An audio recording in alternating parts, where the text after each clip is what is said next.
If you're hearing this, it means I didn't make it out. We thought it was just a story, a campfire legend to scare people who wandered too far into the dark. But the Rake is real. It's out there, watching, waiting. And once it finds you, there's no escape. Every night it gets closer. I can feel it in the cold air, see it in the shifting shadows, hear it in the silence between my own breaths. This is only the beginning. And if you want to know what happens when the darkness finally catches up, subscribe to the Midnight Codex, follow the trail before it's too late. You can still hear it, can't you? I shouldn't be saying this, I know that. I signed what they put in front of me. I nodded at the right times, I practiced the right kind of silence, but I can't keep it anymore. Not after Black Hollow. The name sticks to the backs of my teeth when I try to sleep. I wake to the same picture every night. A window that isn't mine, a breath that isn't mine, a pair of eyes that burn white where eyes shouldn't exist. And I lie there counting the seconds between my heartbeat and the next creak in the floorboards. Sometimes I tell myself it's the house settling. Sometimes I tell myself it's the wind. Most nights I just stop telling myself anything at all and listen, because if it's there, it wants me to listen. My name doesn't matter. If you dig through the paperwork, you won't find me. Not in a way that helps. There's a version of me on some roster, a code that points to a man who doesn't have a face anymore. And if you follow it long enough, you'll end at a dead link, a black rectangle where a photograph should be. Fine by me. Maybe that's safer. Back in 2004, I belonged to a 3-man unit that didn't officially exist. Observers, that's what they called us. Not soldiers exactly, not scientists either. People you send to stand next to a hole in the world without asking why someone dug it. People you pay to look, to write it down, to walk away. Me, Taylor, Brooks. 3 good boots between us and a lot of quiet we never used to notice. Our jobs were supposed to be boring. The kind of boring that buys you peace. Check a signal spike that turns out to be a weather balloon. Run a thermal sweep that catches a family of raccoons. File it, forget it, go home. We had a script for this stuff. We had a script for our script. Document, observe, report, no contact. The words fit in your mouth like aspirin, chalky and necessary, until the day they don't. Black Hollow came down as a short brief in a single photo. Rural structure, long-term abandonment, multiple unverified sightings, confirm or deny. Coordinates, estimated approach time, access road condition. And then the picture, grainy, blown out, black and white, the cheap kind of trail cam clarity that turns the woods into a field of silver noise. At first, you don't know what you're looking at. Your eyes slide past it. Then they circle back because something in the frame has the wrong grammar. Low to the ground, too many inches between shoulder and elbow. A head at a tilt you only see on broken dolls. I remember I stopped breathing for 3 long beats. Like someone had pushed pause on the muscle in my chest, and when I exhaled, the room felt thinner. They told us animal in the briefing. They kept using that word, and I kept hearing lie. We left at dawn because that's what you do when you want to watch the day make up its mind. The highway unspooled and got smaller as the land got larger. We traded asphalt for cracked county road, then gravel, then 2 tracks in mud that braided around puddles reflecting a bright, indifferent sky. By the time the road ended, there was nothing left to negotiate with. We shouldered packs and made the rest on foot, 2 miles of trees that grew too close, bent toward each other like old men about to share a secret. Our radio checks were short, Bravo 6, copy, levels good, weather dropping 3 degrees per half mile, barometer steady, just enough noise to stitch us into a team while the forest did its best to unstitch us. Silence came first. Not the kind that's peaceful, the kind that eats. We walked inside it without noticing for a minute or 2. Then Taylor lifted his chin and went still the way animals go still when they smell rain. "Hear that?" he said, which was a joke because there was nothing to hear. No insects, no birdsong, no soft conversation of wind and needled branches. Just the arithmetic of our boots chewing leaves and the dry clack of a twig pretending not to break. Brooks made a low sound in his throat and said the trees felt like they were leaning in. Then he laughed like it was funny. Then he kept looking over his shoulder like it wasn't. Halfway in, we found the deer. or what used to be a deer, arranged like a lesson someone dragged to the edge of the path and left where students would find it. No torn hide, no web of sinew, no clumsy feeding frenzy. Bones laid bare and clean the way a careful hand would scrape a plate, a single gesture where there should have been 100. Taylor crouched, reached out, stopped, didn't touch, then flattened his palm a breath above the ribs. Warm, he said, and it wasn't the word that got me. It was the way his voice folded inward around it, the way his face tried not to move. We stood there and pretended we were taking notes. We were really just letting our brains catch up to our eyes. The house waited where the trees thinned. 2 stories if you're counting, 1 if you're honest. The second level looked like a tired thought the first one had given up on. Siding grayed into the same color as the sky.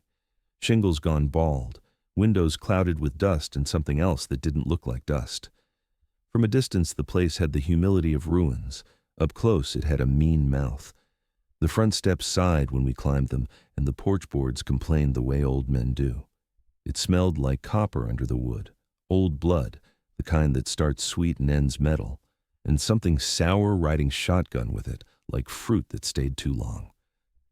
Taylor tilted his face toward the smell and said, "Copper." And I said, "Yeah?" And Brooks said, "Rust," like he needed the word to be true. We worked our checklist because the checklist was the only religion we had. Perimeter walk, slow, deliberate, note every point of entry and failure. The door had been forced and then repaired and then forced again. Each hinge, holding the memory of 1,000 slams. One window was cracked in a spiderweb pattern that started from a neat circle the size of a knuckle. Another had a smear on the inside, like a hand had tried and failed to leave. The ground was wrong where the foundation met soil, not just soft but disturbed, like something big had knelt there again and again until dirt learned the shape of knees. I pointed and Brooks nodded without writing, like it hurt to admit the house knew how we were going to move before we did. We set cameras where corners had good sight lines. We taped a parabolic mic to a nail that didn't mind pretending to be a hook. We logged ambient temp, 38, falling to 35, and pressure, steady, then not. The air pressed down, and my ears popped, and I swallowed the way you do in a plane on descent. That was when the feeling found me, not the theatrics of dread, not the cartoon ghost of fear, just the sensation of being a point on a map something else already owns. It wasn't the house. It was the tree line. The space between trunks had the wrong kind of shadow in it, a dark that didn't belong to light at all. I looked straight into it and saw nothing.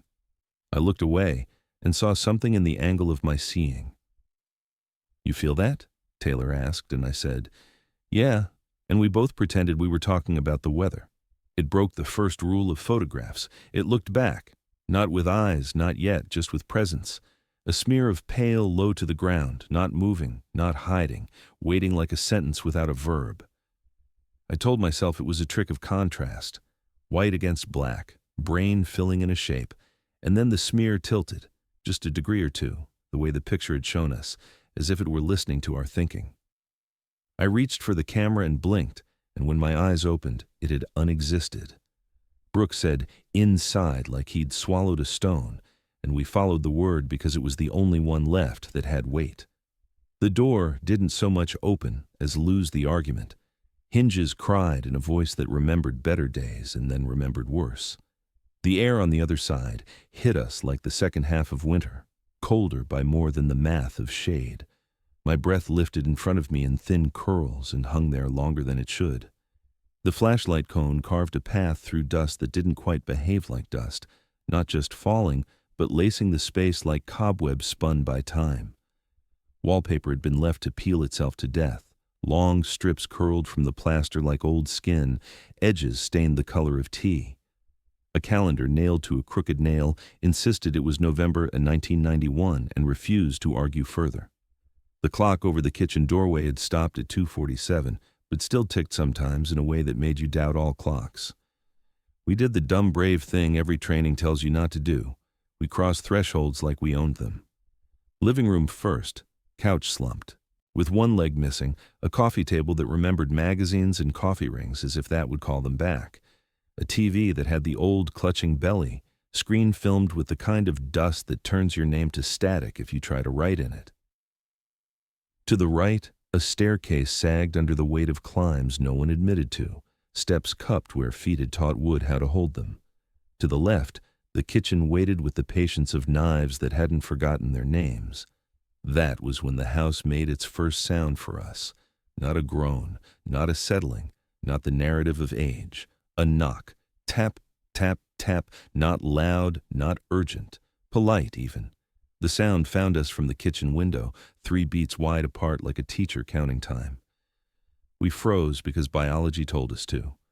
Taylor leaned without deciding to, pulled closer by the part of the mind that can't leave a closed door closed. The glass had fogged from the inside. I told myself it was our breaths bouncing back, but the fog pulsed, as if it belonged to someone else. We didn't hear breathing so much as we realized we were already hearing it. Low, heavy, almost human. If you've never listened to a human breathe, not the bellows of lungs, but the slide of air through a throat lined with something wet. It pressed itself into the pane as if the glass were a second set of ribs and it wanted to get under them.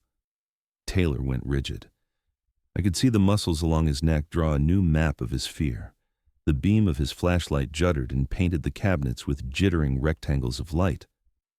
I moved one step because something in me had to prove I still could, and the breathing moved with me. Not louder, not closer exactly, just more interested.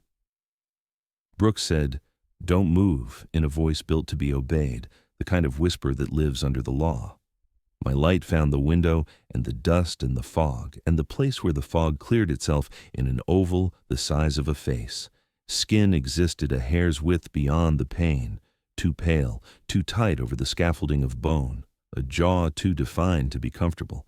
It held still the way animals hold still when a trick depends on it.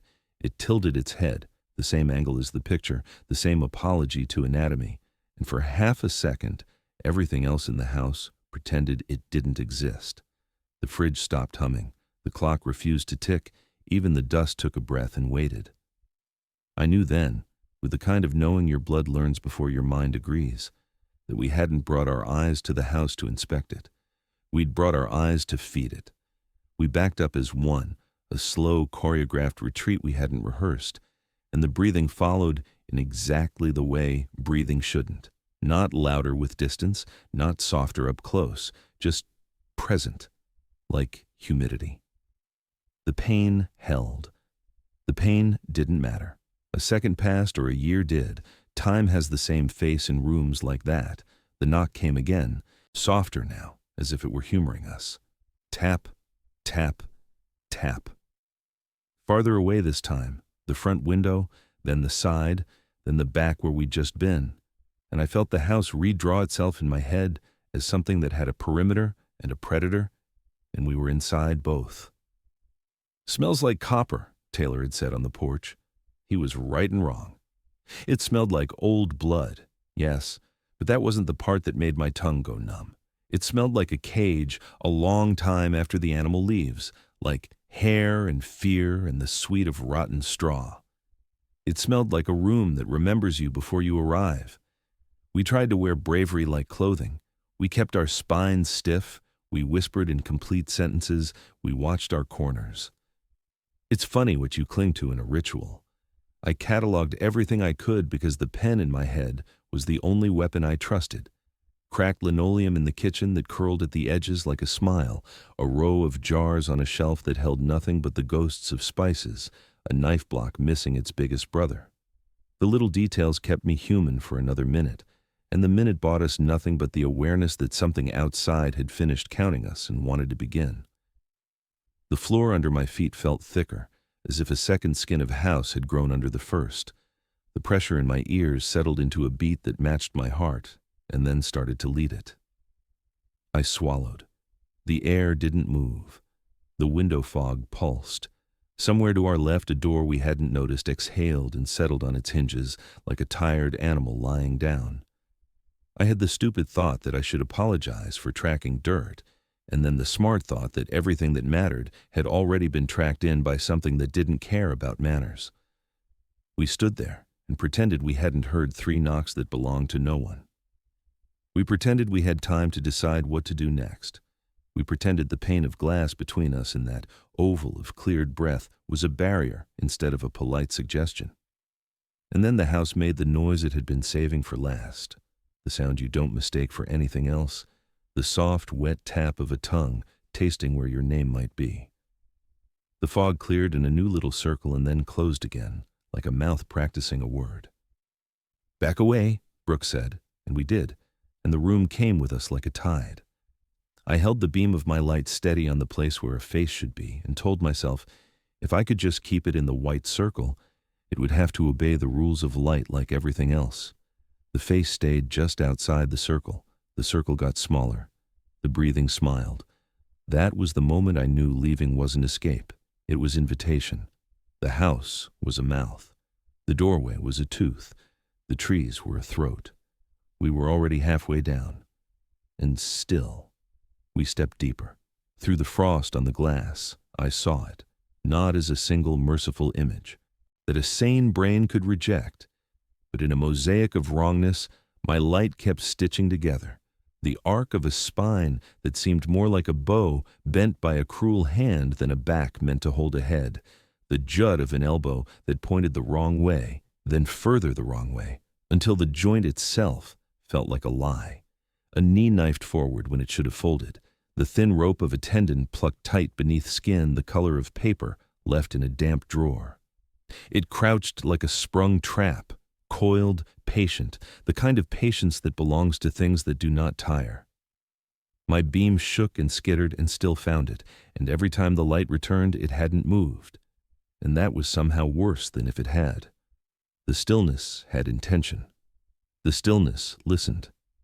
The head tilted, not a twitch, not a startle, a slow, thoughtful lean, like it had caught the edge of a sound inside my chest and wanted to place it on a shelf with other human noises it had been collecting. Where eyes should have been were sockets, not holes, not reflective, not the animal shine that throws back light like coins, just black. Black that canceled my beam, drank it, ate it, left my retinas wanting. I felt the absence more than I saw it, the way you feel dark when you walk into a room you thought you knew. My breath stalled in my throat, a cold coin I couldn't swallow, and a soft ache spread behind my ears as if pressure were being written there in a language my nerves didn't read fast enough. Then the sound began. Click. Click. Click. Measured, patient, wrong. It didn't line up with lungs. It didn't belong to a mouth that had learned syllables. It sounded like joints scraping in a throat built for something else, like teeth counting down a ritual in the dark. Each click landed just off the tempo of my heartbeat, half a beat ahead, then behind, then closer, like it were trying keys in a lock not meant for it. Taylor's whisper barely reached me. "You see it?" And my neck answered by itself because my mouth couldn't. A small nod that seemed to invite the thing to tilt again, just a fraction more, head at an angle that reminded me of a childhood memory I didn't own anymore. A dog cocking its head when it almost understood, except nothing about this wanted to understand me. It wanted to take the understanding out of me and wear it, closer. It didn't crawl closer, the distance simply changed. The frost on the glass thinned into an oval, as if a warm face pressed there from the outside, but warmth wasn't the right word. Whatever bled into the pane made the glass sweat in a pattern that mapped a cheekbone far too sharp, a jaw that seemed to hinge higher than ours. The faint suggestion of skin pulled tight enough to pucker in pale seams where it stretched to cover bone. My beam glanced off a lip and caught on texture, not cracked like dryness, but split like something that smiled too wide, too often, in air that didn't belong to it. Another click, louder, as if the room had leaned forward to listen. The vibration bypassed my ears and found the small of my skull and nested there, a little metallic insect thrumming its wings in a cavity my anatomy book had forgotten to draw. Brooks eased in beside me, the camera rising like a prayer someone had lost faith in, but spoke anyway. The instant his light hit it clean, it froze so perfectly that the image felt like a photograph hung inside the night, every line held, every wrong angle curated for our inspection, head cocked in that obscene curiosity.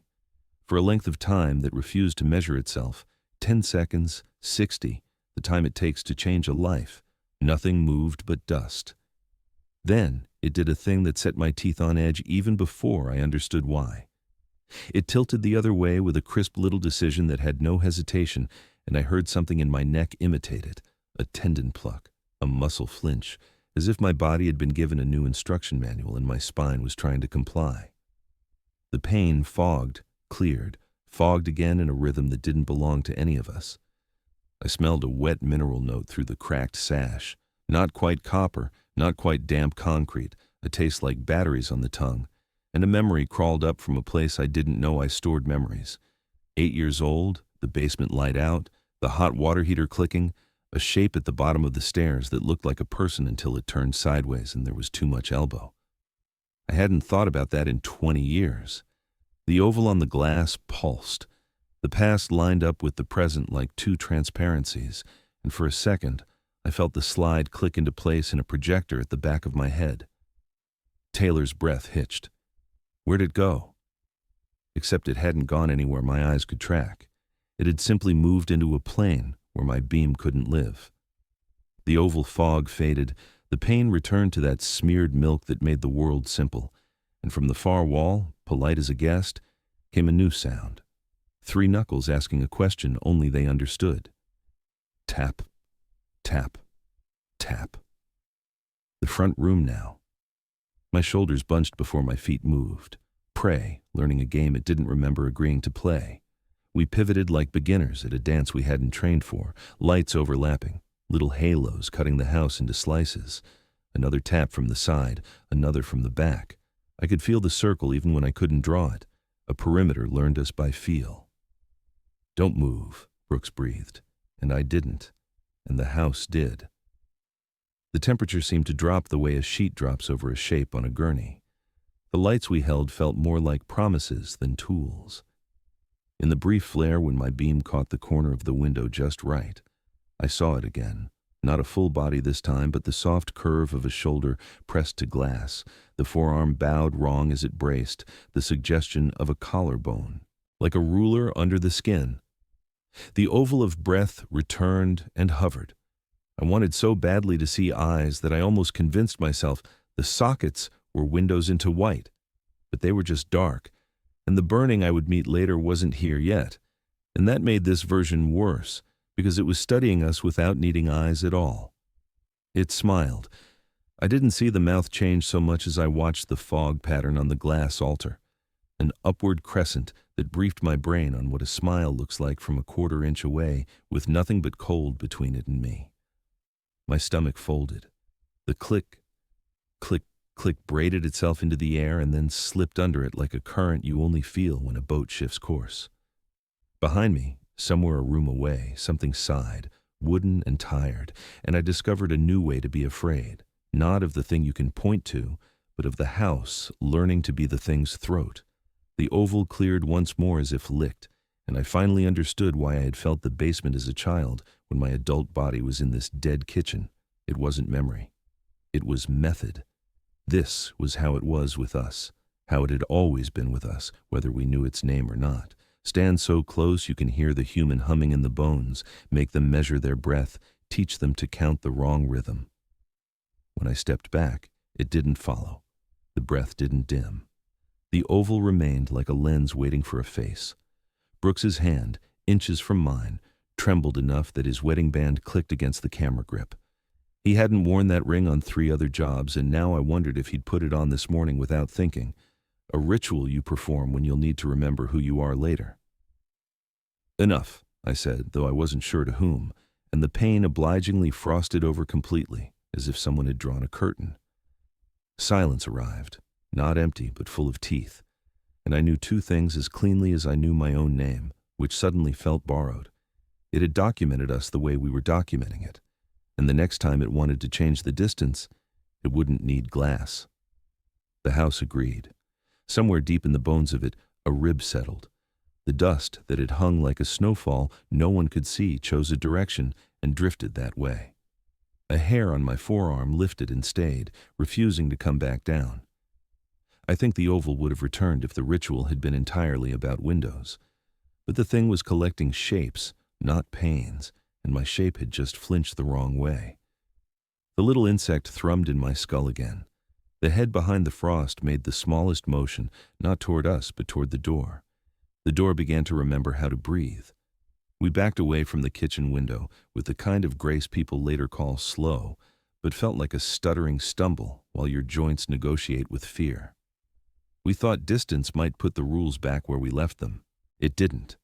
The porch outside announced a weight moving the way hunters move when they know the ground. A single plank speaking, then quiet, then another plank farther along, each groan as measured as a hand on a metronome. Then came the knock at the front window, not theatrical, not angry, just present. 3 soft declarations that traveled through glass and wood and floor and found the soles of my boots. The beam of Taylor's light cut a clumsy question mark through dust and caught, for a quarter second, the outline of a shoulder sliding past the frame, too close to the wall to belong to a human body that respected the geometry of studs. Side window. Tap, tap, tap, the kitchen again. The hallway, the back, the tap stitched a loop around us tight enough that I could feel the thread cinch. This wasn't search behavior. This was territory being taught to an animal much slower than the teacher. "It's hunting," Taylor whispered, and I would have told him to shut up if honesty hadn't felt like the only thing left that made sound. The tempo increased. Not a lot, just enough that my heart started moving toward it like iron to a magnet. I could map the path in my head even when my eyes lost it. Press to glass, listen, count, move, press, listen, count, move. It wasn't checking for a weakness, it was making one. Above us, the porch roof answered as claws found purchase, not the charming chatter of raccoons, not the roof rat scramble, a deliberate dragging that treated shingles like the inside of a handrail, the sound of nails reading the grain. Dust cascaded from a hairline crack in the ceiling and seeded the beam of Taylor's light with glittering proof of other rooms in motion. A rounded bulge crossed the plaster slowly, like the belly of something taking its time along a beam. We rotated under it with the quiet choreography of prey that is learned, mid-pursuit, that there is no correct direction. Then the quiet came. The kind of quiet a house uses to make you feel that you've won a point in a game you didn't know had started. Brooks's mouth shaped a curse without sound. The thermal scanner in his hand trembled. The readout stuttered between colors like a fever dream. I wanted to call out to the thing as if it were a person we could bargain with. I wanted to call to the house as if houses loved. I did neither. I stepped one step toward the archway to the front room because my feet had to do something or admit what they were for. Glass surrendered in the kitchen behind us. Not burst, yielded, as if a hand on the outside had pinched 2 fingers against the pane and pulled it free the way you worry a scab from skin. Cold air braided itself into the stale interior and tied a knot in my throat. I swung the flashlight in time to catch a retreating bouquet of finger bones withdraw around the doorframe, white and dry and cracked at the knuckles. In the moment before the dark took them, one nail tapped the wood, an absent-minded little punctuation mark at the end of a sentence I didn't speak. Brooks brought the scanner up, and the world on his screen made a kind of sense again. The room in oranges and yellows, the cabinets in long flares of heat memory where daylight used to sit, and along the far wall a bruise of cold that moved a little, then a little more, as if deciding what shape to wear. 2 o'clock, he said, voice tensed into wire. Taylor's weapon rose like a reflex that didn't believe in itself. The scanner snowed out, a blizzard of static tracing downward in lines that felt vertical inside me too, as if my organs had become a test pattern. Through that blizzard came the voice, not through the air to the ear, but through the jaw to the skull, a wet consonant strung on bone.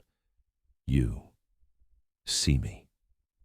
I didn't answer, because there was nothing in my mouth that could shape a reply. The kitchen doorway had learned how to be a throat, and from that throat a head peered, tall now, taller than it had been outside, as if the ones who built this house had measured their doorways wrong for what would come through them later. Shoulders brushed the frame and left pale dust on old paint. The tilt of its head had become frank. It had no interest in pretending it didn't own the angle. The clicking accelerated, not like panic, like excitement. It stepped. No, that's the wrong verb. It reorganized its limbs in a way that advanced the body without committing to any one method, and then executed a decision with the speed of a cat who has finished watching. It slid sideways into the hallway and let the walls describe it with a long, slow scrape of claw across plaster that found the studs beneath and traced them like braille. Taylor said, "We can't stay here," the way a drowning man says, "air," and I agreed in a part of me that words don't reach, but the other part knew the trick now. There was no longer an inside to occupy and an outside to escape. Wherever our lungs chose to count breaths was inside. We played at leaving anyway. The front room stretched before us in tired angles, a staircase that wanted to be avoided, an entryway that had learned to be a mouth, curtains that had taught themselves to stiffen in a draft. The taps resumed, not to herd us toward a door, but to convince us we had chosen it. Tap, tap, tap, far, tap, near. The circle narrowed until the perimeter was a shirt we could no longer lift over our heads. "Front," Brooks said, and I said, "Side," and Taylor said, "Back." And I realized we were all right because the thing had become a sound that now traveled the house, not around it. Then a presence above. Not thuds this time, displacement, weight settling in the crawl space, then lifting, then the peculiar silence of a body that distributes itself along beams not meant for it. I could feel the geometry of the house acquiring a new map the way an old man learns a new, limp. We eased beneath the arch, lights trading the same handful of corners, weapons aimed at negatives. A breath that wasn't ours slid down the stairwell like oil poured over steps and pooled on the landing. I could smell it when I swallowed, the bitter tang of ammonia softened by the sweet rot of damp cardboard. You don't forget that smell once you've filed it. It's the smell of cages. "Into the main room," I said, because my voice needed something to do besides shake. We went. The thing saved the next moment for itself. A hand, if that's what you call it, reached in from the hall at knee height and stopped on the floorboards like a man about to propose. The wrist was too narrow, the length from palm to first knuckle too long, the nails a flat chalk that looked soft until you heard them scratch. It spread its fingers and tapped the boards once, twice, as if asking, then closed and was gone. In that gap, I felt a realization step into me and lock the door. It didn't care what we saw. It cared what we learned. It wanted us to help it finish a thought it had started the first time a human ever slept under glass. The rotation changed. Not the shape of the circle, the speed of the belt. The taps came in quick succession, then a gap, then a shiver of clicks at the edge of hearing like a code, gratefully receiving its own answer. "It's finishing," Taylor said, which was a mad sentence, and also true. I focused on the front door because my body had to pick a hope, and that plank of wood was the only one that looked like a noun. The door took the attention like heat, and in taking it, gave itself away. The paint around the latch had been rubbed smooth by hands that had gripped there long after the house had closed for business. We weren't the first to want out. We were only the first to understand we were reenacting. The tap stopped. The room heard itself in the quiet and didn't like it. Brooks's scanner coughed back to life long enough to paint the doorway blue, and then died as if relieved.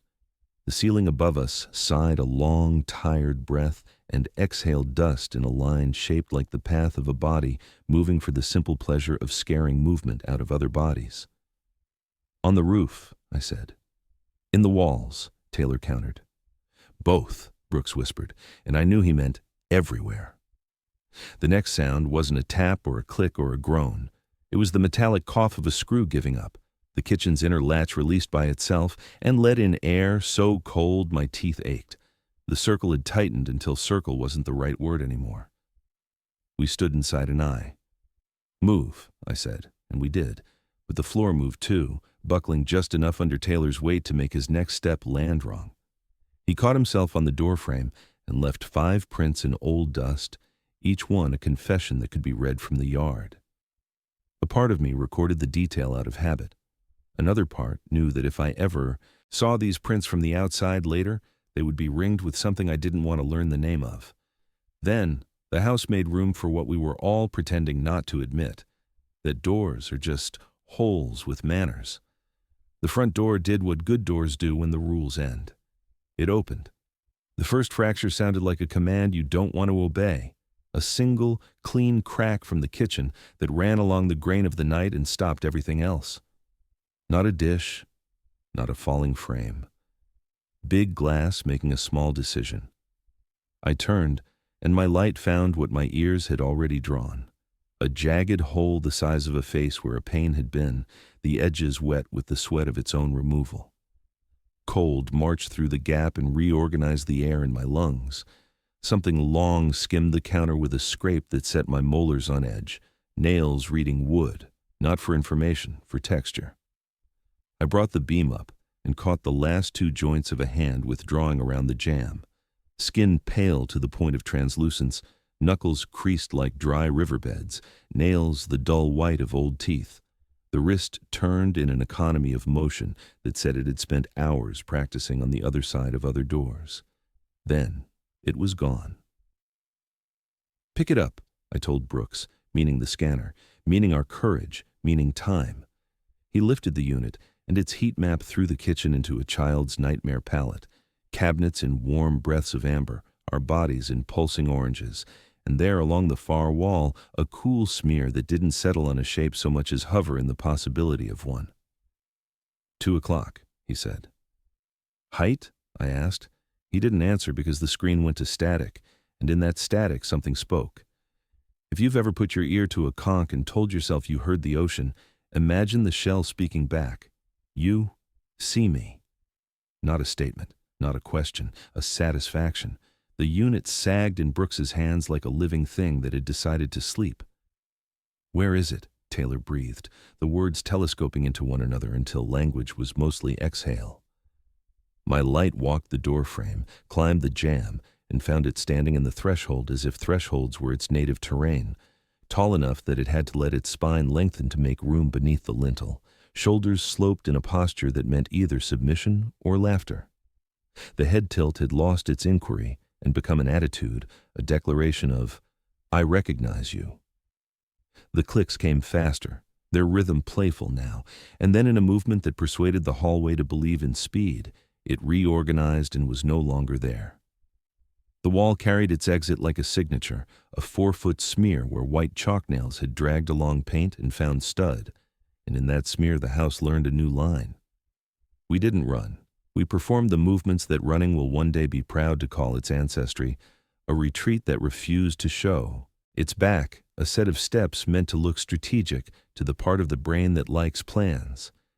The main room received us the way cold water receives a stone, without surprise, without kindness. The front door was a rectangular idea about freedom, the kind paintings in a shipwreck will invent when they're alone together at the bottom of the sea.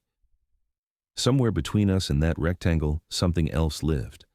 I could feel it like a hand on the back of my neck, the old childhood hand that says, "Don't turn around, because if you do, you'll give the dark your face." A small, deliberate sound to our left, a fingernail deciding to tell the story of a baseboard. I panned the beam, and the light created the world the way light does. A strip of peeling paint, the suggestion of a vent, the black interior of a register that had once sent warm air into human mornings. 2 white ovals hung there, inches above the floor, so bright my mind called them eyes before my training wrote reflectors on the back of my eyeballs. Then, they moved not like eyes in a head, but like teeth catching a flash, and I realized I was looking at joints reflecting my beam, the inner crescents of 2 bent fingers, raised just enough to tell me where the hand was going to be. It came, rested on the lip of the register, and drummed 3 soft taps that said, "I can come through here if I want to." The ceiling announced a different plan, the damp slap of a weight dropping into crawlspace again, the whine of joists asked for more than they owe, the dusty sigh of decades making room. Something heavy slid along a beam overhead, and then paused directly above me in a silence shaped like a held breath. "Move," I said, and my voice pretended authority while my knees made other arrangements. The instant my boot left the floorboard, the thing above decided that I was a principal, and the board a thesis. It landed where I had been with a sound like meat thrown onto tile. I felt the displacement of air on my ankles. I smelled ammonia gone sweet, cage stink, multiplied by hunger. It crouched there at the seam between rooms and learned how to belong. One hand braced on the threshold, another on the molding, a third thing I didn't want to name making a third point of contact farther back so the whole body could spring sideways if we committed to forward. Its mouth was a pale scar until it decided to open it, and when it did, the shape reminded me not of human teeth, but of a photograph of human teeth, everyone too regular, too honest, too the same, like a catalog illustration of toothness printed on cheap paper. The sockets burned white now, sodium white, bone white, a white that refused to light the room but managed to light the idea of me inside it. The clicks fluttered and landed, the rhythm collapsing into a trilling that belonged to insects in summer fields, except we were in winter, and there were no fields, and this song was for us. "Back up," I said, and Taylor did, and Brooks didn't, because the scanner had come alive with a will of its own and he was trying to aim it without showing his wrists. The unit drew a neat rectangle on the thing's chest, and inside that rectangle, the color wasn't cold anymore. It was a color the unit didn't know how to show, not heat, not absence, a kind of sheen that looked like mercury thinking. The screen snapped black. "It broke it," Brooks said, and the part of me that files facts wrote that down, because failure has a flavor you recognize later in other rooms. It moved, a micro-decision, a redistribution of weight, and I saw the strategy as if a chalkboard had been turned around for the class. The circle outside had been about the house. The breach inside was about us. It had finished counting the windows, the doors, the vents, the crawl, and now it counted the 3 ways our bodies could leave this room. Forward, right, left. It didn't need the stairwell. It didn't need the kitchen. It needed us to pick which version of escape we believed in most, so it could become that version's end. Then came the voice again, not from the throat this time, but from the walls, which is to say from everywhere. "You see me," it said, but this time there was a new syllable stuck to the end like a burr. "You see me now." The last word didn't fit its mouth, and so it bent it into shape with clicks. My bones carried the sound past my skin and into a place where fear becomes instruction. The instruction was simple. Do not choose. Do not move. But your legs never heard fear say that before. Legs hear fear say, run. Taylor ran first, not because he wanted to, because the body had been storing the word in his calves since the first tap on the glass. He broke left toward the hall because his left foot had closer friends on that side of his brain. The thing didn't chase. It vanished from the doorway like an edit, and the hall replied a split second later with a low, ugly scrape, and Taylor's breath snapped into a shout and then into a muffled curse that had too much wet in it. I aimed my light there and saw nothing but the wall listening to itself. "Taylor," I said, which did nothing for Taylor and less for me. The front door tilted closer like a promise you know you shouldn't take. And I took one step toward it because my lungs needed to practice reaching air they'd never have. The house put on a new face where the doorknob had been, not the thing's face, the house's. Wood, learning a grin as the latch untaught itself how to latch. Inside the crack, the night stood with its hat in its hands, polite.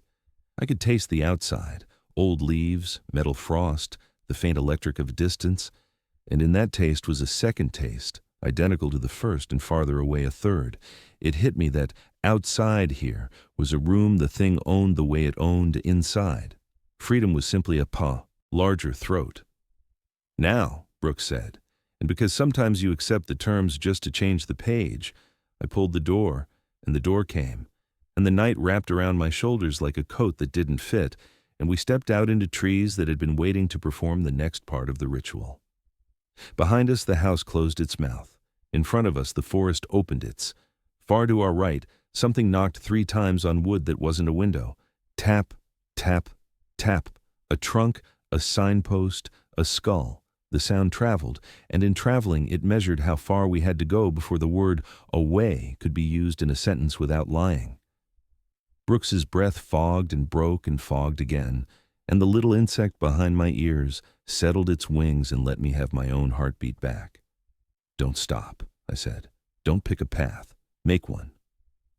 We did, and the forest accepted our invention the way snow accepts a first set of prints, eagerly, and with the smile of something that knows the next set will belong to it.